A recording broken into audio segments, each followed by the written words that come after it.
Hi, I'm Miss Carrie, and I'm so glad you've come and joined me in my reading corner today. My pick for today is a story called Twice Yours, A Parable of God's Gift. It's written by Nan Gurley, illustrated by Bill Farnsworth. What are you carving, Grandpa?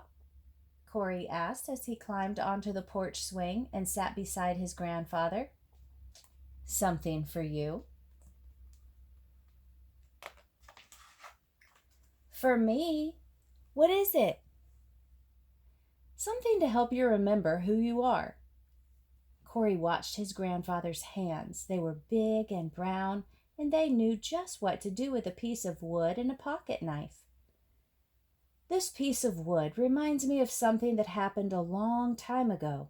I was about your age. Tell me, Grandpa. Tell me a story.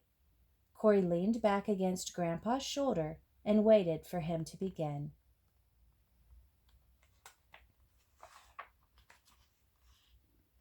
For weeks, a boy worked to make a lovely little sailboat. Carefully, he carved the boat out of balsa wood, forming the bow, the stern, the hull, and the rudder. Then he searched through scraps of material his mother had given him until he found the perfect fabric to make the sail. When every piece was put together and the paint and glue were finally dry, the boy cut a long piece of string and tied it to the back of the boat. After school the next day, the boy hurried home. Gently, he picked up his sailboat and ran down the road to the stream that flowed through the town.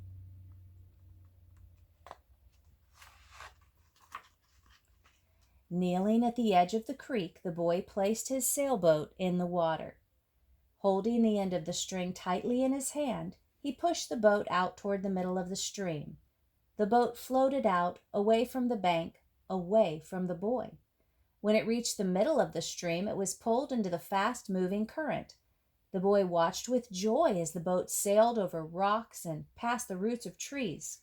"We're sailing!" he cried, running along beside his homemade boat. Every day, the boy came back to the creek and sailed his boat and pulled it back to shore, and sailed his boat and pulled it back to shore. One day, when the boy was running along the stream bank beside his homemade sailboat, the string broke. "Wait, stop, come back, little boat," he cried. But the boat just sailed on down the stream and out of sight. Every day the boy walked up and down the creek bank searching for his boat. He was hoping that maybe it had washed up onto the bank or perhaps had become stuck behind a rock. One day, while searching for his beloved boat, the boy went farther downstream than he had ever had before. He followed the creek through a grove of pine trees and under a footbridge. Suddenly, he saw up ahead a little boy playing with a boat. When he got closer, he saw that it was his own homemade boat. The paint was chipped and the sail was torn, but still, he recognized it as his own. "That's mine!" he shouted, running up to the other boy and reaching to grab the boat out of his hands. "No, it's not. It's mine. I found it." "No, it's mine. I made it, but I lost it. Now give it back." "Finders keepers, losers weepers," said the other boy, still holding tightly to the boat. "I'll trade you for it." "What do you have?" The boy reached inside his pockets and pulled out everything he had. "I have some string, 2 bottle caps, 3 marbles, a rubber snake, and a pocket knife."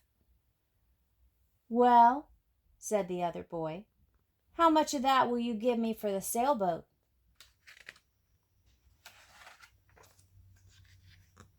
"I'll give you everything I have," the boy replied.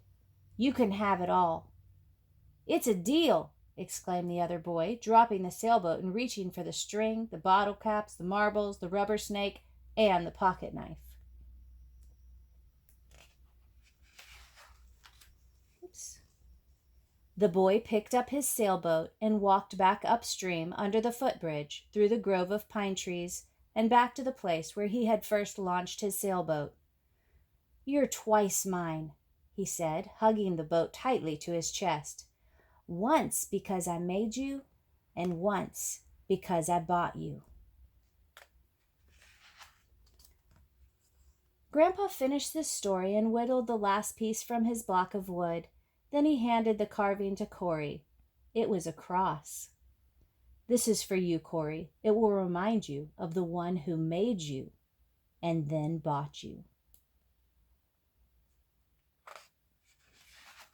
"What do you mean, Grandpa?"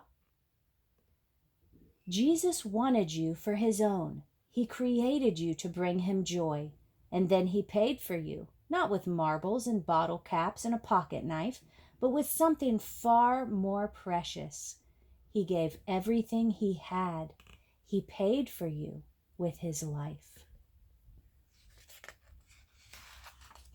Corey clutched the cross in his hands. "Thank you, Grandpa. That's the best story ever."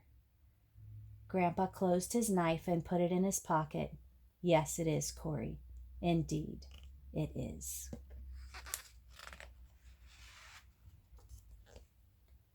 In a Bible verse from 1 Peter 1:18-20 says, "You know that you are not bought with things that can pass away like silver or gold. Instead, you were bought by the priceless blood of Christ. He was chosen before God created the world, but he came into the world in these last days for you." The end.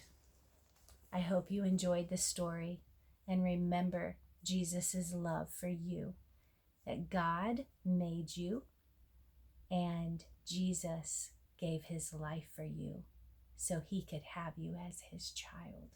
He loves you so much. Please join me for the next Reading Corner. Bye for now.